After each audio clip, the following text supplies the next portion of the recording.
Ruby woogie को convince करने की कोशिश करती है कि यूमी उसके साथ अकेले फ्लावर फेस्टिवल में नहीं जाना चाहती, पर तभी यूमी वूगी से कहती है कि मुझे तुम्हारे साथ अकेले फ्लावर फेस्टिवल में चलने में कोई प्रॉब्लम नहीं है। इनफैक्ट मुझे तो ये और भी ज्यादा पसंद आएगा। यूमी के ये सवाल पूछते उसके सभी सेल नर्वस हो जाते और ये विश करने लगते कि यूगी फ्लावर फेस्टिवल में चलने के लिए मान जाए। यूगी भी यूमी से कहता है कि वो उसके साथ फ्लावर फेस्टिवल में चलेगा। यूगी की हाँ सुनती रूबी का गुस्से से चेहरा लाल हो जाता है। यूमी सिटी में सभी सेल लव सेल की बहुत तारीफ कर रहे थे क्योंकि लव सेल की ही वजह से इतने सालों बाद यूमी किसी के साथ डेट पर जा रही थी। लव सेल बाकी सभी सेल से कहती कि अगर हमें यूमी की डेट को सक्सेसफुल बनाना है तो हमें फैशन सेल की जरूरत पड़ेगी। लव सेल के बात सुन वर्क सेल उसे बताता है कि यूमी सिटी में एक जेल है, इस जेल में हम लोग उन सेल्स को बंद करके रखते हैं जो कि यूमी को खराब करते हैं या फिर यूमी से ऐसा काम करवाते हैं जो कि उसे नहीं करना चाहिए। फैशन सेल को भी हमने इसी जेल में कैद करके रखा है क्योंकि फैशन सेल यूमी से फालतू के कपड़ों पर खर्चा करवाती थी। ये बात कंजूस सेल को बिल्कुल पसंद नहीं आई और उसने फैशन सेल पर केस कर दिया और तब से लेकर अब तक फैशन सेल जेल में ही बंद है। लव सेल के कहने पर फैशन सेल की सजा माफ कर दी जाती है। फैशन सेल जैसी जेल से रिहा होती है वर्क सेल उसे बताता है कि 3 सालों में पहली बार यूमी डेट पर जा रही है और इसी डेट को सक्सेसफुल बनाने के लिए उन्हें फैशन सेल की सख्त जरूरत है। फैशन सेल इस बात से गुस्सा थी कि सभी सेल्स ने मिलकर उसे जेल में बंद कर दिया, पर यूमी की डेट सक्सेसफुल बनाने के लिए वो मान जाती है।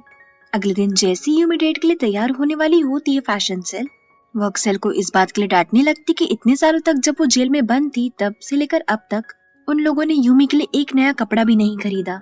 फैशन सेल की इस बात पर वर्क सेल उसे मस्का मारने लगता है और कहता है कि इसीलिए तो हमें तुम्हारी जरूरत है ताकि हम यूमी के कपड़ों में से बेस्ट आउट ऑफ वेस्ट निकाल सके।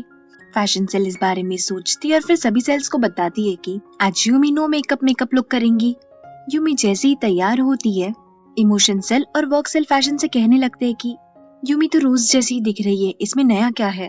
तो फैशन सेल उन दोनों पर गुस्सा करने लगती ये कहकर कि उन दोनों को ट्रेंड्स के बारे में नहीं पता। यूमी तैयार हो ही रही थी कि तभी उसे एक अननोन नंबर से कॉल आता है। यूमी जैसे ही फोन उठाती है उसे पता चलता है कि ये कॉल यूगी का है। यूगी यूमी को बताता है कि वो फ्लावर फेस्टिवल में पहुंच चुका है पर गलती से वो अपना फोन घर पर ही भूल गया। यूगी यूमी को बताता है कि वो फ्लावर फेस्टिवल में फाउंटेन के सामने खड़ा है। फोन रखने से पहले यूमी यूगी से पूछती कि तुम्हें मेरा नंबर कैसे याद था, तो जवाब में यूगी कहता है बस ऐसे ही। इस बात से यूमी बहुत ज्यादा खुश होती है और ब्लश करने लगती है। आखिर यूगी को उसका नंबर जो याद था। यूमी सिटी में तो सभी सेल्स का मेला लग गया था। आखिर सभी सेल्स यूमी और यूगी की पहली डेट जो देखना चाहते थे। फोन रखने के बाद यूमी भी जल्द से जल्द फ्लावर फेस्टिवल में पहुंचने की कोशिश करती है, पर फ्लावर फेस्टिवल में पहुंचते यूमी की सारी खुशी दुख में बदल जाती क्योंकि वहाँ पर यूमी रूबी को जो देख लेती है। रूबी को देख यूमी के सेल्स को भी बहुत गुस्सा आता है क्योंकि सभी लोग जानते थे कि रूबी यूमी और यूगी की डेट खराब करने आई है। रूबी की ड्रेस देख वर्क सेल और इमोशन सेल फैशन सेल को डांटने लगते हैं, पर फैशन सेल मौके का फायदा उठाते हुए वहाँ से चुपके से खसक जाती ताकि उसे और डांट ना पड़े। रूबी यूमी को कॉल करने की कोशिश भी करती है पर यूमी उसकी कॉल इग्नोर करती है और इससे पहले रूबी यूमी को देखे यूमी वहाँ से भाग जाती है। पर बदकिस्मती से रूबी यूमी को देख लेती है और उसका पीछा करने लगती है, पर सभी सेल्स मिलकर यूमी को चेयर अप करने लगते हैं। यूमी भी रूबी को चकमा देते हुए यूगी के पास पहुंचती है और उसे भी अपने साथ लेकर भागने लगती है। यूगी यूमी से पूछता भी पर तुम इतनी जल्दी में क्यों हो, तो यूमी बताती है कि मुझे बहुत भूख लगी है। यूमी यूगी को दूर किसी रेस्टोरेंट में ले जाती ताकि रूबी उन तक ना पहुंच सके। रूबी फ्लावर फेस्टिवल में अब तक यूमी को ही कॉल कर रही थी पर यूमी उसका फोन ही नहीं उठा रही थी। रेस्टोरेंट में पहुंचकर यूमी यूगी से कहती भी है कि मेरी वजह से तुम्हें फ्लावर फेस्टिवल बीच में ही छोड़कर आना पड़ा, इसके लिए मैं माफी मांगती हूँ। यूगी यूमी से कहता भी है कि मेरे लिए फ्लावर्स इतने इम्पोर्टेंट नहीं है, हम लोग यहाँ भी तो टाइम स्पेंड कर सकते हैं ना, और खाना खत्म होने के बाद हम लोग फ्लावर फेस्टिवल में लौट जाएंगे ताकि हम लोग फायरवर्क्स देख सके। फायरवर्क्स की बात सुन यूमी और उसके सेल्स बहुत खुश होते हैं। यूगी यूमी से पूछता भी कि तुम्हें किस तरीके के लड़के पसंद है। ये बात सुनते यूमी के गाल लाल हो जाते हैं, पर फिर भी यूमी यूगी के सामने ऐसे दिखाती जैसे उसे कुछ समझ ही नहीं आया। तो यूगी यूमी से पूछता है कि तुम्हारा कोई बॉयफ्रेंड है। यूमी जैसे ही ना बोलती यूगी एक्साइटेड हो जाता है। यूमी सिटी में सभी सेल्स को लग रहा था कि अब यूगी यूमी को प्रपोज करेगा, पर यूगी यूमी से पूछता है कि आप ब्लाइंड डेट पर जाना पसंद करेगी।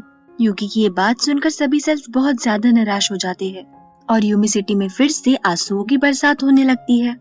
यूमी यूगी के सामने अपने इमोशंस को कंट्रोल करते हुए यूगी से पूछती है कि ब्लाइंड डेट से तुम्हारा क्या मतलब है, तो यूगी उसे बताता है कि मेरा दोस्त बहुत ही अच्छा इंसान है, इसलिए मैं आपको उससे मिलवाना चाहता हूँ। तो क्या आप मेरी दोस्त के साथ ब्लाइंड डेट पर जाना चाहेंगी? यूमी युगी से पूछती भी, पर तुम मुझे उससे क्यों मिलवाना चाहते हो? तो युगी उसे बताता है कि मैं अपनी दोस्त को आपसे इसलिए मिलवाना चाहता हूँ क्योंकि आप बहुत अच्छी इंसान हो और साथ ही साथ बहुत सुंदर भी हो। युगी की सारी बात सुनने के बाद यूमी उससे धीरे से कहती भी है कि अगर मैं इतनी अच्छी हूँ तो तुम मुझे क्यों नहीं डेट करते? युगी जब यूमी से पूछता है कि आपका मतलब क्या है, तो यूमी कहती कि मैं मजाक कर रही थी। अपनी इमोशंस को कंट्रोल करते हुए यूमी युगी से पूछती है कि तुम लोगों को सेटअप करने में लगे हो जबकि तुम खुद सिंगल हो। तो युगी यूमी से कहते कि मैं भलाई सिंगल हूँ, पर मैं अपने ऑफिस में काम कर रही एक लड़की को पसंद करता हूँ। अपने दिल पर पत्थर रख के यूमी युगी से पूछती है क्या वो लड़की रूबी है? तो युगी कहता है नहीं, वो रूबी नहीं है। यूमी को ये बात इस कदर चुभती है कि उसके आंसू रोके नहीं रुकते, पर यूमी के सेल्स उसके चेहरे पर झूठी मुस्कुराहट रखने में कामयाब होते हैं। युगी जब यूमी से पूछता है कि आप ब्लाइंड डेट पर जाना चाहोगी, तो यूमी डेट पर जाने के लिए हाँ बोल देती है। युगी यूमी से उसका फोन मांगता है ताकि वो अपनी दोस्त का नंबर यूमी के फोन में सेव कर सके। यूमी युगी से पूछती भी तुम्हें तो अपने दोस्त का भी नंबर याद है? तो युगी बताता है कि मैं लोगों के नंबर बहुत ही आसानी से याद कर लेता हूँ। इस बात का यूमी को इतना बुरा लगता है कि उसके सेल्स भी उसके इमोशंस को कंट्रोल नहीं कर पाते और यूमी युगी से अपने आंसू छुपाते हुए वॉशरूम में जाती और वहां जाकर फूट फूट कर रोने लगती है। उसी शाम युगी अपने दोस्त वोंगो को कॉल करके बताता है कि उसने वोंगो की डेट अपनी एक कोवर्कर के साथ में सेट कर दी है। वोंगो भी इस डेट पर एतराज ना जताते हुए डेट के लिए हाँ कह देता है। दरअसल वोंगो एक गेम डेवलपर था और उसकी उम्र भी 33 साल ही थी। वोंगो अपने कोवर्कर्स को, जो कि उसके दोस्त भी थे, ये ब्लाइंड डेट वाली बात बताता है। तब से के एक्सप्रेशन से हमें ऐसा लगता है कि वो इस बात से बहुत जेलस है। वोंगो को जैसे ही यूमी का नंबर मिलता है वो उसे टेक्स्ट करता है, पर यूमी अपने हार्ट ब्रेक से इतनी उदास थी कि उसके टेक्स्ट का जवाब नहीं देती। यूमी सिटी में व्हाइट ब्लड सेल्स बाकी सभी सेल्स को बताते हैं कि लव सेल और ट्रू फीलिंग सेल के साथ में यूमी सिटी के और 4 लाख सेल्स लापता है। व्हाइट ब्लड सेल्स का कहना था कि ये सभी सेल आंसुओं की बाढ़ में बहकर कहीं चले गए थे। दूर किसी आइलैंड पर हम देखते कि लव सेल और ट्रू फीलिंग सेल साथ में बैठे हुए थे। वो दोनों इसी बात पर अफसोस कर रहे थे कि वो लोग यूमी के किसी काम के नहीं है। लव सेल तो ये भी कहती है कि यूमी की जिंदगी में प्यार और ट्रू फीलिंग्स की कोई जगह ही नहीं है, क्योंकि यूमी उनकी बिगैरी बहुत अच्छी जिंदगी जी रही है। अगले दिन ऑफिस में भी यूमी का मूड बहुत ज्यादा अपसेट होता है। यूमी के कोवर्कर्स उससे पूछते भी वो ठीक तो है ना, तो यूमी उनसे रूखी आवाज में बात करती है। यूमी की सेल्स को भी समझ नहीं आ रहा था कि वो इस सिचुएशन को कैसे हैंडल करे, क्योंकि यूमी का फेशियल एक्सप्रेशन लिवर बाढ़ की वजह से टूट गया था। यूमी की सिचुएशन को थोड़ा ठीक करने के लिए मैकेनिक सेल वर्क सेल को ट्रू फीलिंग सेल की एक गुड़िया देता है। ये गुड़िया झूठे एक्सप्रेशंस निकालने में माहिर थी। इस गुड़िया को देखती इमोशन सेल वर्क सेल से कहती कि इस गुड़िया को मैं हैंडल करूंगी। मैकेनिक सेल एक और बात बताता है कि ये गुड़िया कभी कभी ओवर एक्टिंग भी कर देती है, तो इस बात का तुम्हें ध्यान रखना पड़ेगा। बैक इन ऑफिस यूमी अपने कोवर्कर्स को बताती कि वो एक ब्लाइंड डेट पर जा रही है, पर यूमी जिस तरीके से उनसे बात कर रही थी उससे तो उसके कोवर्कर्स को भी समझ आ गया था कि यूमी नाटक कर रही है। यूमी जैसे तैसे ऑफिस से बाहर निकल जाती है। दूसरी ओर वोंगो अपने दोस्त लुइस से पूछता है कि वो कैसा दिख रहा है, तो लुइस उसका मजाक उड़ाते हुए कहता है कि तुम हमेशा की तरह बहुत ही ज्यादा फनी दिख रहे हो, एटलीस्ट ब्लाइंड डेट पर जाने से पहले शेव तो कर लो। पर वोंगो उसकी बातों को इग्नोर करते हुए घर के कपड़ों में ही डेट पर चला जाता है। एक फ्लैशबैक में वोंगो युगी से कहता है कि उसे सेई के बारे में कुछ भी समझ नहीं आता, क्योंकि वो हमेशा उसे मिक्स सिग्नल देती है, जैसे कि कभी वो वोंगो के करीब आने की कोशिश करती है और कभी उसे अपने आप से दूर करने की। वोंगो की सारी बातें सुनने के बाद युगी उसे बताता है कि सेई एक ऐसी लड़की है जो तुम्हें खोना भी नहीं चाहती और एट द सेम टाइम तुम्हारे साथ रहना भी नहीं चाहती। बैक इन प्रेजेंट वोंगो उस जगह पर पहुंच जाता है जहाँ पर यूमी ने उसे डेट के लिए बुलाया था। वोंगो जैसे यूमी को देखता है उसके तो होश ही उड़ जाते हैं। आखिर यूमी इतनी सुंदर जो थी। यूमी वोंगो से पूछती भी है क्या तुम ही वोंगो हो, तो वोंगो इस बात का जवाब ही नहीं देता, क्योंकि यूमी की सुंदरता को देखकर उसे समझ ही नहीं आ रहा था कि वो क्या कहे। यूमी को जब कोई जवाब नहीं मिलता तो वो वहाँ से जाने लगती है, पर तभी वोंगो उसे पीछे से आवाज देता है और उससे कहता है कि मैं ही वोंगो हूँ। वोंगो के दिमाग के अंदर हमें वोंगो सिटी दिखाई जाती है, जहाँ पर वोंगो के सारे सेल्स रहा करते थे।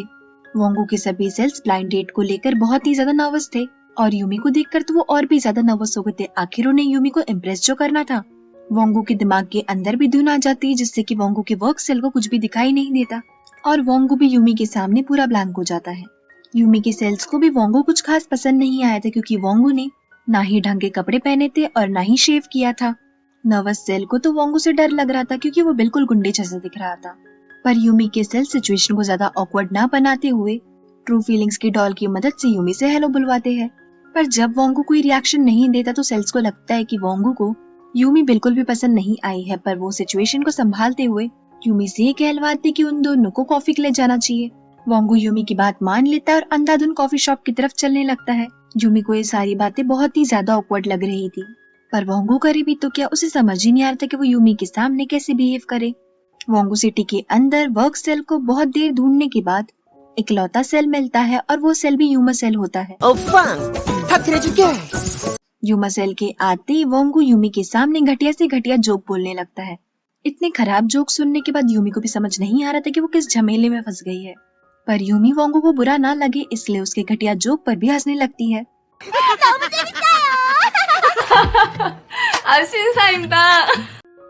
और इसी सीन के साथ ये एपिसोड यहीं पर खत्म होता है। तो क्या सच में वोंगू ही है यूमी का ट्रू लव?